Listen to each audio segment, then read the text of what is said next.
We are fast moving into my favorite time of year. That translates to anything warm, and that's where we're headed. Everything that I really enjoy doing needs to have warm weather to do it. So I'm excited about what's coming. But this introductory time into that time is my favorite part of the sporting calendar. We have arrived officially at March Madness. Now, some of you may not even know what that term means. Let me help you understand it. If you watched the Cats play yesterday, you understand it. You get mad. You just don't understand, right? And if you watch the game before that, earlier in the week, when the Cats play, you get mad because you just don't understand it. March Madness is a phrase that describes the NCAA basketball tournament, and I love it. When it starts, I will be in a place with as many televisions as I can find, with every game that I can find the entire time. Furthermore, when it closes, the Masters Golf Tournament is right around the corner, which means that I can pull my clubs out. And then we get to go to Lads to Leaders Convention. It's a wonderful time. March Madness. What I want to do these first 3 Sundays in March is to use that theme to understand what Solomon said about madness. As he pursued his life and the things that he was involved in, he pursued what we would say for his time was March Madness. And in his example, what he left to us helps us to avoid our own lives of madness if we will listen to what he said. We're going to talk for a few minutes today about the madness of the pursuit of pleasure. The first words of God after the creation was completed in Genesis chapter 1 and verse 31 were these: "It is very good." The song we just sang, "For the beauty of the earth," there is, and we should expect to be impressed by the creation. It inspires us, it is beautiful, and we find pleasure in the creation of God. There is nothing wrong with pleasure. God created a world that is pleasurable. Therefore, I should understand that if He created a world that is pleasurable, then God is in favor of pleasure. Let us not say that because it is pleasurable, it must be bad. In fact, that has been a concept in centuries gone by. In Acts 17, we're introduced to 2 groups of people, the Stoics and the Epicureans. Quite fascinating that these 2 groups would come together. When Paul was preaching there on Mars Hill and talking about the gods that they were worshiping in idols, these 2 men, these 2 groups of people came to him, and they were talking about he's a babbler. He doesn't know what he's talking about. Listen to who they were, the Stoics. They were people who believed that you rise to the highest form of religious living when you persecute yourself, when you sacrifice by pain and suffering and denying yourselves the pleasures of the world. The Epicureans thought about it differently. In fact, they thought that your goal of life was to find pleasure wherever you can find it. Epicurus taught this idea that you go after pleasure with all of your might. You go find it. You are to avoid pain. That's what this life is about. Go find pleasure.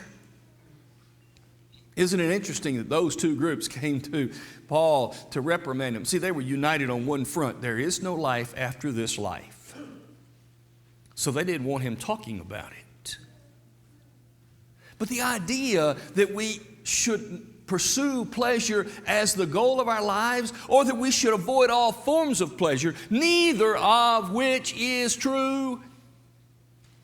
Let us notice what Solomon tells us about the pursuit of pleasure. Remember who Solomon is. David's son, third king of Israel, the one who, when he built the temple for the Lord, he prayed to God and he said, Lord, I can't manage this people. I need help. I want wisdom. Wisdom to guide and lead these people. And God said, because you didn't ask for all the other things that someone else might ask, not only am I going to give you wisdom, the greatest wise man who ever lived, besides Jesus himself, Solomon, the king of Israel. God said, I'm also going to make you wealthy, so that the queen of Sheba one time would come to see the wealth that she had heard about in the kingdom of Solomon, and she went home saying, the half has not even been told. It's far better than even I was told. Wealth and wisdom.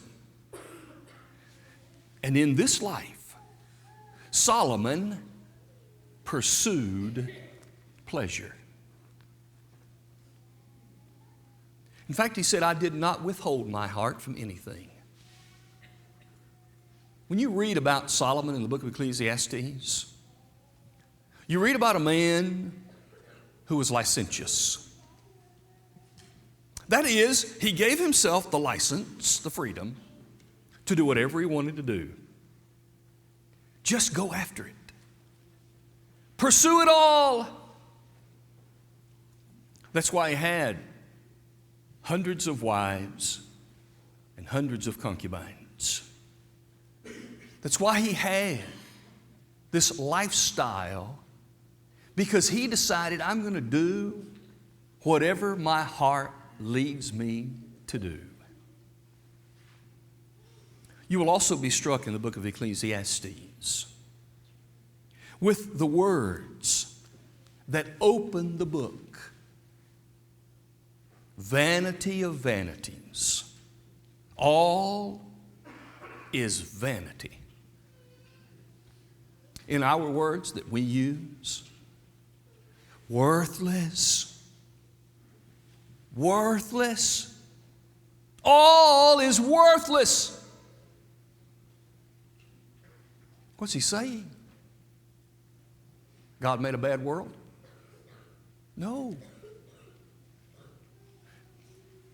But the way he pursued it, he damaged it, and it damaged him. When you see Solomon in the book of Ecclesiastes, he seems to be depressed. He seems to be upset. He went through some tough lessons to learn the great lesson of the end of the book. But let's see what he said about the pursuit of pleasure. Number one, in verse 1 of chapter 2, he tells us that the pursuit of pleasure is common. That is, everybody's doing it. Notice what he said. Come now, I will test, he said, my heart with mirth. Enjoy pleasure. It's common. That's something we all face. The Bible is filled with people whose pursuit of pleasure is obvious. When the book of Esther opens, you know the story of Esther, how eventually she became queen of the people. But it started, the book did, with an account of a party that the king Artaxerxes was giving. And in this party, the text says that in verse 8 of chapter 1, the text says, there was wine there, but not everyone had to drink, but everyone could do according to his pleasure. They were having a party where everyone was permitted to do whatever they wanted to do. Jesus tells a story in Luke chapter 12 of a man whose fields were far more productive than he imagined. And he didn't have barn space big enough to house it all. What did he say? I'll tear them down, I'll build bigger barns, and then I will say to myself, soul, take it easy. Eat, drink, be merry. He was after pleasure. James chapter 5, verse 5, James talks about some rich people of his day who were so consumed with their own pleasure that their money benefited nobody. We are like they. We're pursuing pleasure, right? I often hear people say, and then they're right, in the words that they use, they are right. It makes no sense to pay a man who can dribble a basketball $5 million and to pay a teacher a paltry sum who will educate children for the rest of their lives. You're right. It makes no sense with respect to reasonable things, but guess what? I'm sorry to say, there's almost nobody who will buy a ticket to watch a teacher teach. I'm sorry. Let's put it on me. There's nobody going to pay a ticket every week, week in and week out, to listen to me preach either. That's not something that we do in those kinds of pleasurable ways. Sure, there's some pleasure in all of that, but nobody's going to pay large sums of money from which they get pleasure in the same way for teachers as they do for that basketball team. So I understand. We are after pleasure. We live that way. We are people who are so caught up in pleasure that we constantly nowadays in this technologically connected world, let me just ask you, how many games do you have on your phone? How many games? You know how many I have? 0. I don't want them. How many games do you have? How many games can you get? Well, let's do it a different kind of pleasure. How many books do you have on your phone? How much pleasure do you get out of Facebook? How much pleasure do you get out of, and I don't even know what the names of the other ones are. Can't tell you. But why do they exist? Because they can.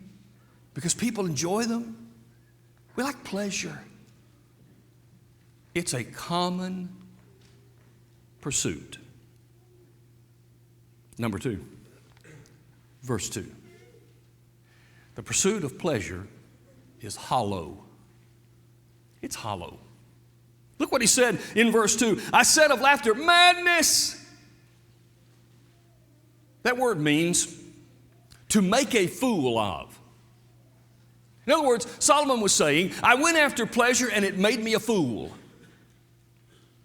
You know what I found in that word? You look it up. Those of you in my Greek class on Wednesday night, use the same Bible software and do the Hebrew side and look up that word. You will find an interesting connection. I had no clue. It's the Hebrew word halal, which is often used for praise.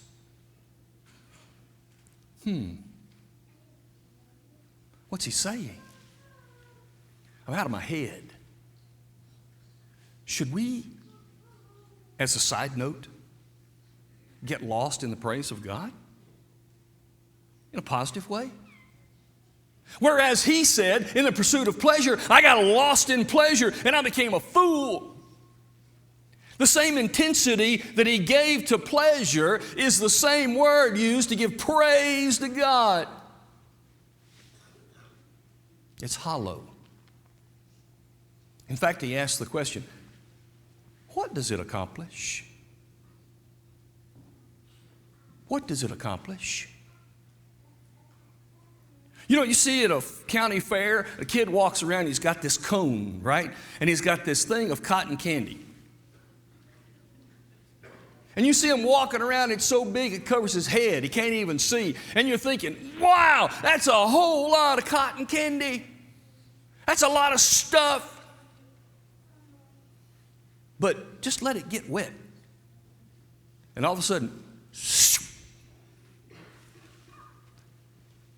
ain't nothing there. It's a whole lot of nothing. That's what it is, right? It's a whole lot of nothing. I don't eat desserts and stuff, pies, but I've noticed something. Sometimes I've seen people make a pie, and the part that has something's about like this. And then they put meringue on it, and it's like this. Why? It's a whole lot of nothing. Makes it look good. Makes it look inviting. Wow, look at all that meringue. But it's a whole lot of nothing. That's what Solomon said. The pursuit of pleasure is as hollow as that. It's a whole lot of nothing. Number 3, look at verse 3. I searched in my heart. That's a word that means to explore, to go investigating. It's used in Scripture of the judges, or in Joshua chapter 1, when he sent the spies out into the land to spy out. That's the same word. He said, I searched. I went after it. I delved into it. I mean, I really went looking. But notice what he said. I want to gratify my heart with wine while guiding my heart with wisdom. That's a conflict. I want to do everything my heart tells me, but I want to be wise about it. What? I sort of don't understand some things in Ecclesiastes, I got to admit. The wisest man who ever lived did some of the dumbest stuff that's ever been done. Right? And I don't understand it.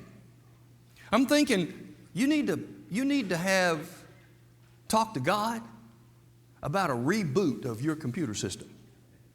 Because obviously you got a faulty version of wisdom handed down and downloaded to you.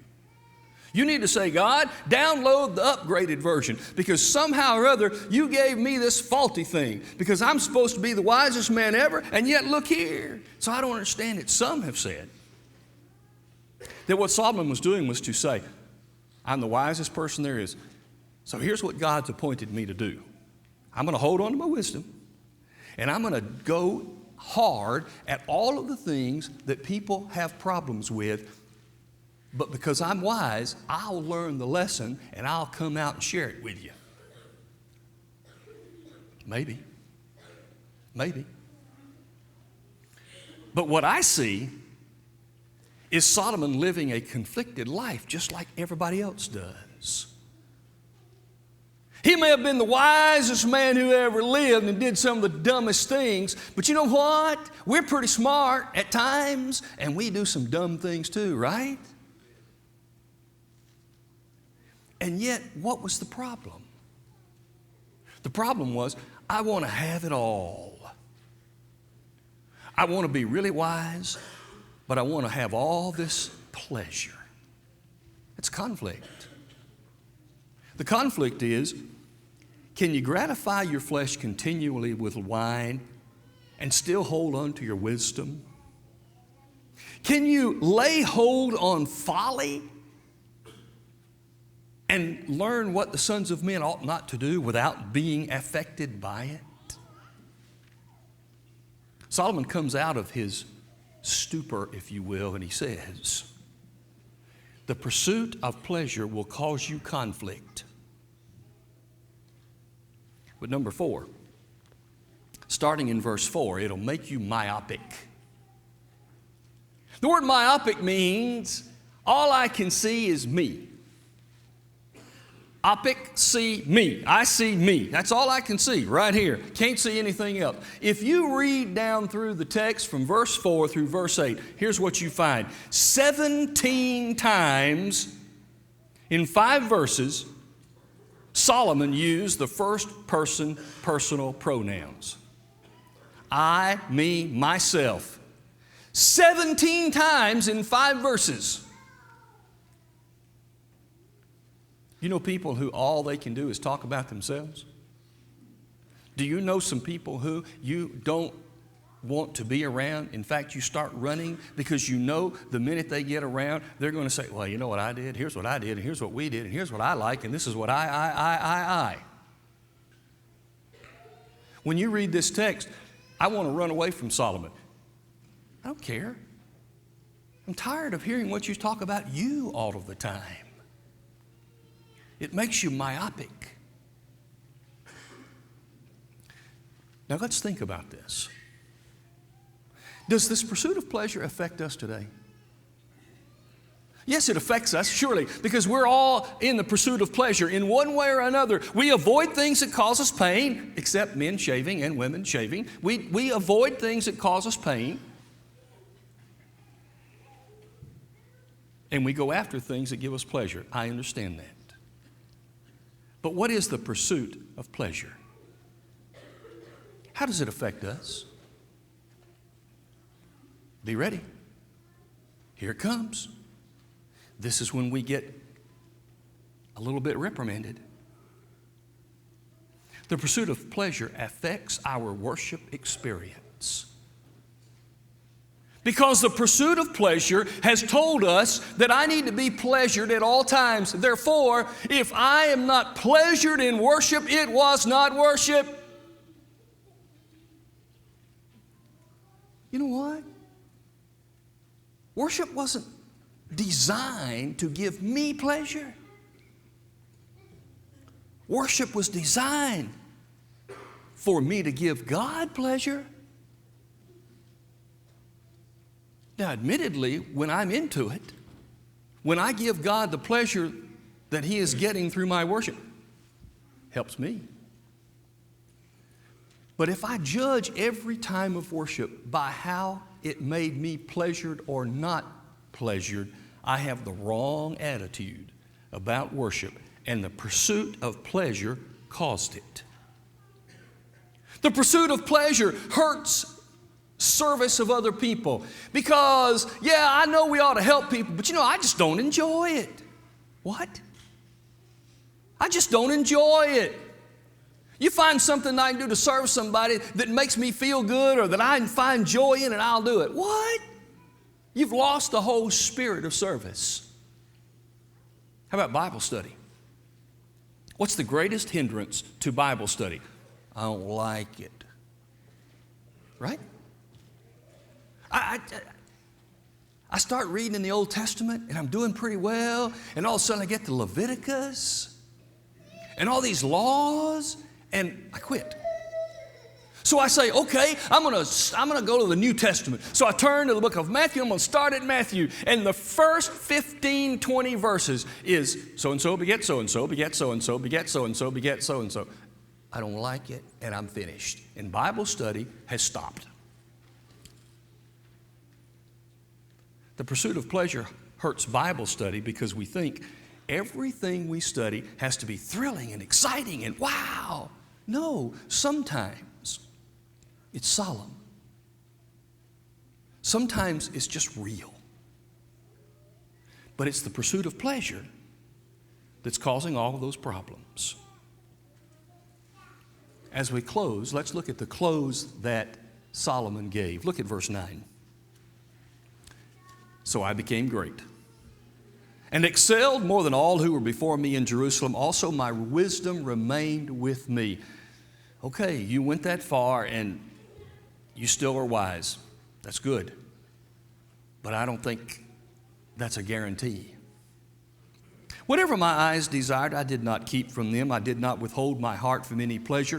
For my heart rejoiced in all my labor, and this was the reward from all my labor. Then I looked on all the works that my hands had done, and on the labor in which I had toiled, and indeed, all was vanity and grasping for the wind, and there was no profit under the sun. Because of what Solomon did, pursuing pleasure, he said, for you and me, the pursuit of pleasure is like trying to grab the wind as it comes by. As the wind blows, you grab it. I got some. And you take it home and you put it, I'm cold, it's hot. Let me see if I can let this wind blow on me. Is it going to work? You can't hold the wind. And the pursuit of pleasure is profitless. It does not do anything for you. March Madness is a wonderful time when it stays in the sports field. But when the madness comes into your life and we let it deceive us into pursuing pleasure,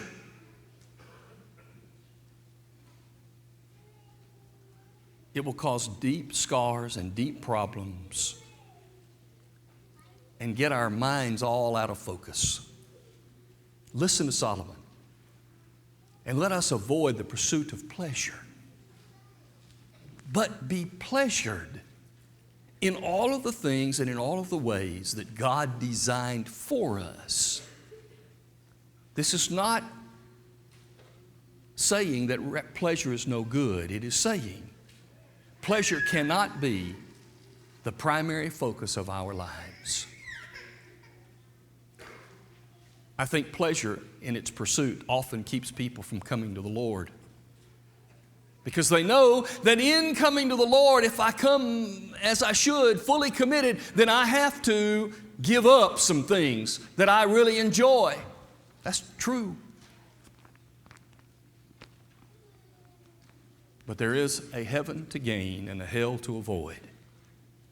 And sometimes the pursuit of pleasure creates a barrier that will keep us out of heaven. Today, if you're ready to give up that side of life and follow the example of Tim and Susan and come to the Lord and obey the gospel, or to come back after having gone into a pattern of pleasure, we're here for you as we stand and sing.